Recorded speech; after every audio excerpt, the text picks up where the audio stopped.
When Clint Eastwood walked into one of the country's most elite film schools, no one expected the Hollywood legend to make an appearance, least of all Professor Daniel Caldwell, a self-proclaimed expert in modern cinema. Confident in his theories, Caldwell saw Clint as nothing more than an outdated relic, a symbol of old-school masculinity that Hollywood had long outgrown. So, in front of his students, he tried to tear Clint down, mocking his films, his legacy, his very approach to storytelling. What he didn't know was that Clint hadn't come to debate, he had come to teach a lesson, and by the time the lecture was over, it was Caldwell who would be humiliated. Room 214 of Prestige Film Academy was thick with self-importance. A sleek, modern classroom lined with film posters of critically acclaimed indie directors. It reflected the mindset of its professor. Daniel Caldwell, PhD in film studies, stood at the front of the lecture hall, arms folded, a knowing smirk on his face. His students, bright-eyed, eager to impress, hung on to his every word, their notebooks open, laptops glowing. Today's lesson was one he had been waiting all semester to deliver. The end of old-school masculinity. How Clint Eastwood represents a bygone era. He clicked his remote. The projector hummed to life, flashing an image onto the screen. Clint Eastwood, cigar clenched between his teeth, the iconic glare from the good, the bad, and the ugly. This, Caldwell declared, gesturing to the image, is a relic, a symbol of an era when masculinity was one-dimensional, grunts, violence, outdated notions of heroism. He scoffed, pacing the room. Tell me, class, how often do we see this kind of protagonist in today's best films? A few students chuckled, others nodded. Today's cinema is more evolved, Caldwell continued. We've moved beyond the strong, silent type. He clicked again.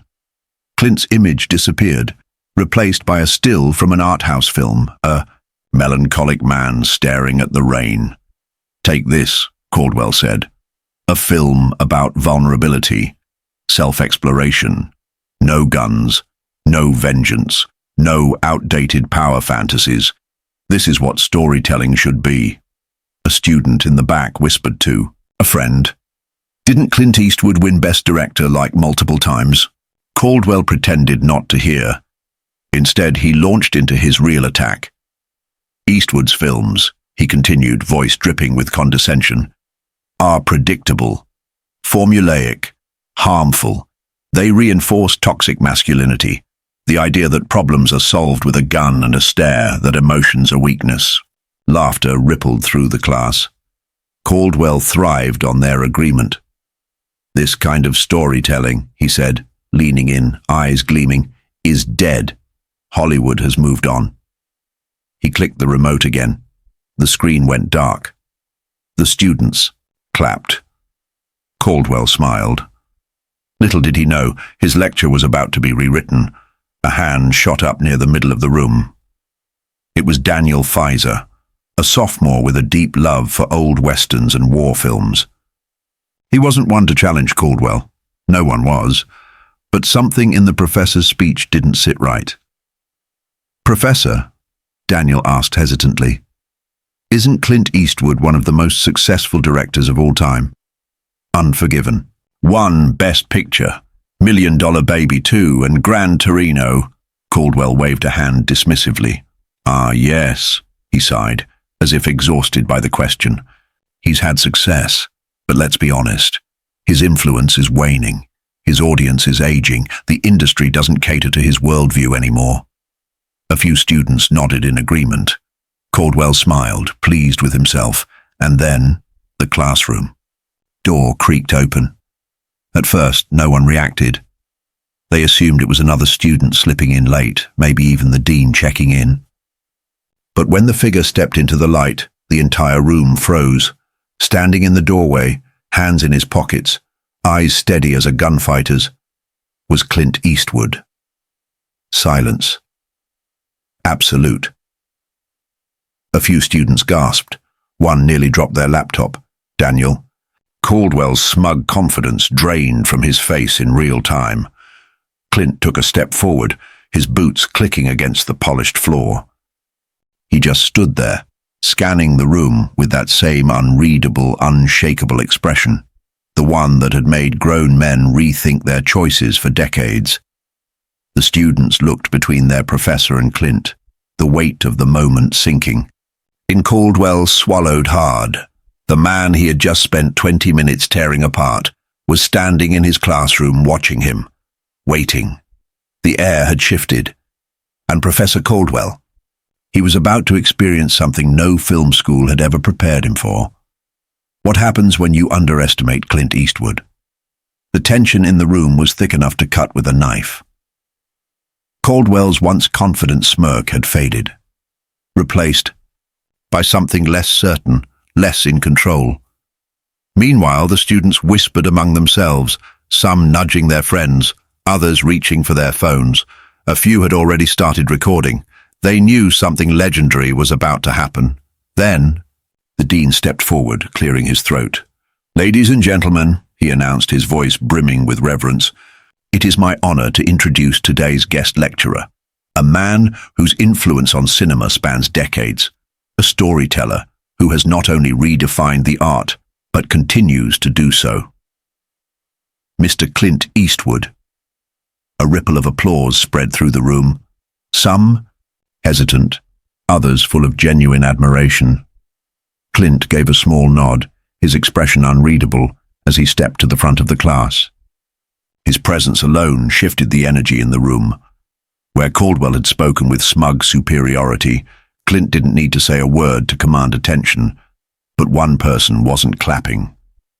Caldwell forced a smile, his hands tightening slightly. On the podium, "Mr. Eastwood," he said, his voice just a touch strained, "I was just discussing your unique approach to filmmaking." Clint raised an eyebrow, leaning back slightly in his chair, completely at ease. "That right," he said, voice steady, unhurried. "Let's hear it." Caldwell hesitated, just for a fraction of a second, then cleared his throat, regaining his composure. "Well," he began, pacing slightly as he gathered his thoughts, "I was explaining to my students how film has evolved, how today's cinema has moved past certain old tropes, rugged individualism, violence as a solution, outdated notions of masculinity." He gestured toward Clint with a practiced smile.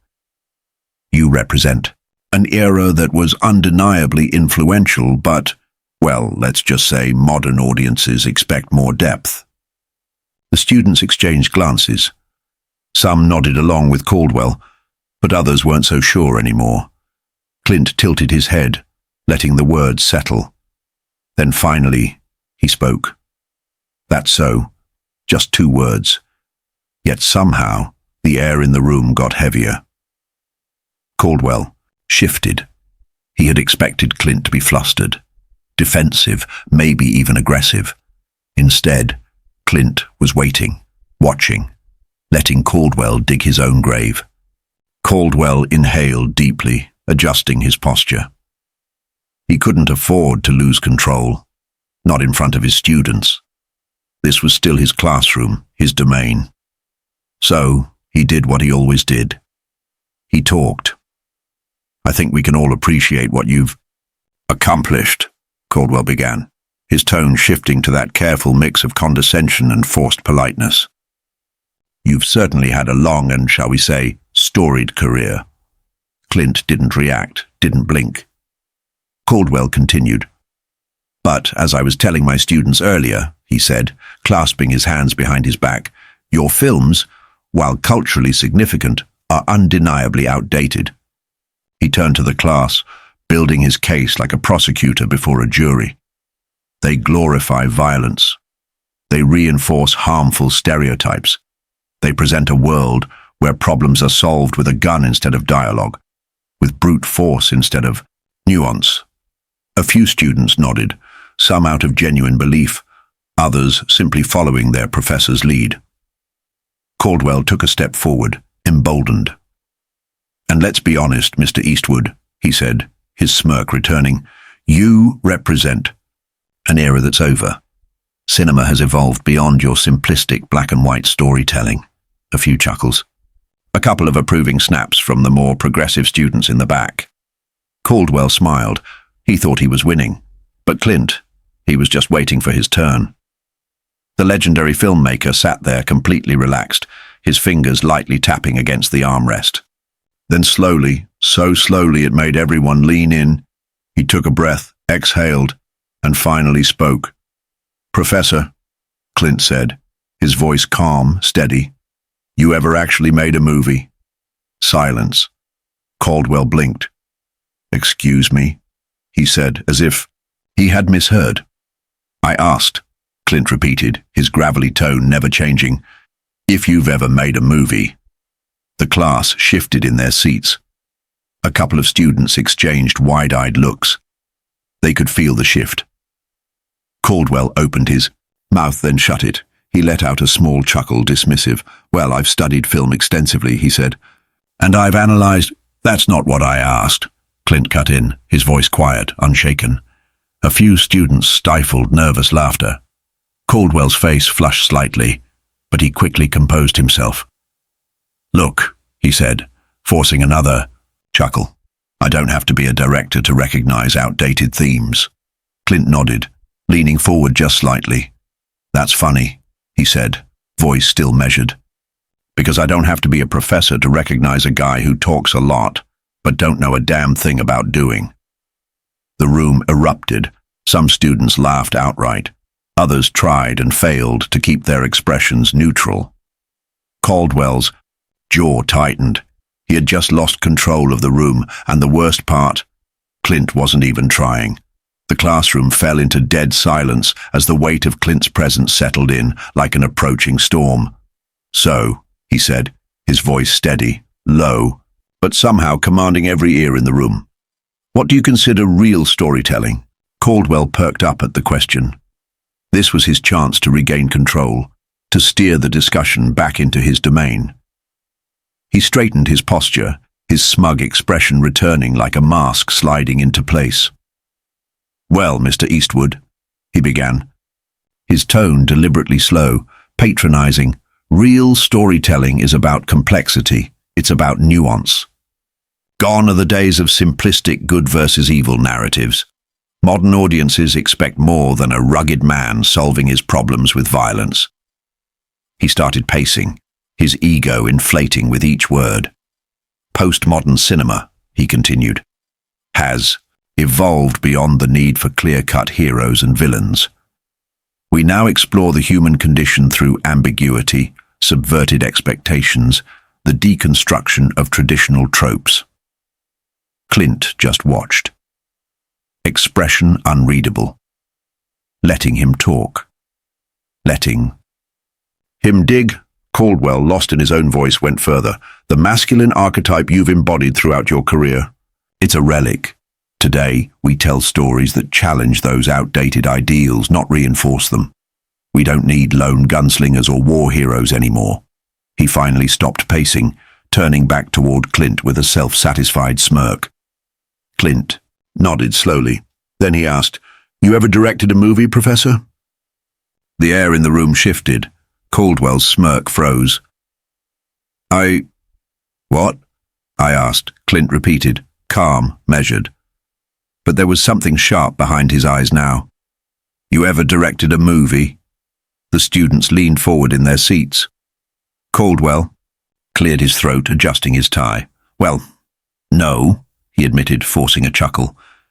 "But I've studied film for years." Clint let out a small chuckle of his own, except his didn't sound forced. He just shook his head, leaned back, and smiled. And the audience? They could feel it happening. Caldwell shifted in place, his shoulders a little tighter, his confidence not quite as bulletproof as before. It had been 5 minutes ago. The students were watching now, not him. But Clint didn't gloat, didn't rub it in. He didn't need to. He just exhaled, settling comfortably in his chair, and started talking. "Movies aren't about politics," he said, his voice even. "Steady, they're about characters, conflict, and truth." The words hung in the air, simple, but weighted. Caldwell opened his mouth to argue, to interject. But Clint kept going. They're ace and people still watch old westerns, war films, action movies, hell-even classic. Dramas is because they aren't trying to be smart. They're trying to be honest. He glanced at the students, now addressing them. More than Caldwell, they tell stories people can feel, people can see themselves in. That's what film is. That's what it's always been. Caldwell let out a forced laugh, shaking his head. Mr. Eastwood, with all due respect, cinema has changed. Today's audiences don't want simplistic morality tales. Clint cut him off. Still calm, no Hollywood changed. He said, "Note, audiences, silence." Caldwell hesitated. The students were locked in, now completely absorbed. Clint let the moment breathe before he continued. You make a movie about a man standing up for what's right, and suddenly he's toxic. You show someone fighting for their family, and you're told it's dated. He shook his head, almost amused. You think heroes don't exist? His gaze locked on Caldwell now. The professor stiffened. Try telling that to the guy who ran into a burning building to save a stranger, or the soldier who lost a leg so someone else didn't. A few students nodded, quietly agreeing. Others shifted in their seats, rethinking things. Caldwell felt it slipping. He had walked into this conversation thinking Clint Eastwood was an easy target, a relic, a washed-up old man. But now he was realizing something terrifying. He was the one out of his depth. Caldwell felt it slipping. The energy of the room had shifted, and for the first time in his career, he wasn't the smartest person in it. He straightened his posture, trying to regain control. He had to say something, anything. But your movies are simplistic. Snapped his voice just a little too sharp, a little too desperate. Clint didn't even flinch. The world isn't cowboys and villains anymore. Caldwell pressed on his hands, gesturing wildly, as if motion alone could hold on to the conversation. It's more complicated than that. We don't live in black and white morality. Tales. Clint smirked, that same slow, knowing smirk, the kind that had made outlaws think twice before reaching for their pistols. He tilted his head slightly. Funny thing about villains, Professor, he said, voice calm, unbothered. They don't care if you to find them, they still exist. The words landed like a hammer, scattered claps. A few students nodded in agreement. Caldwell's mouth opened, then shut. His mind scrambled for a rebuttal, but none came. Clint leaned forward just slightly, like a poker,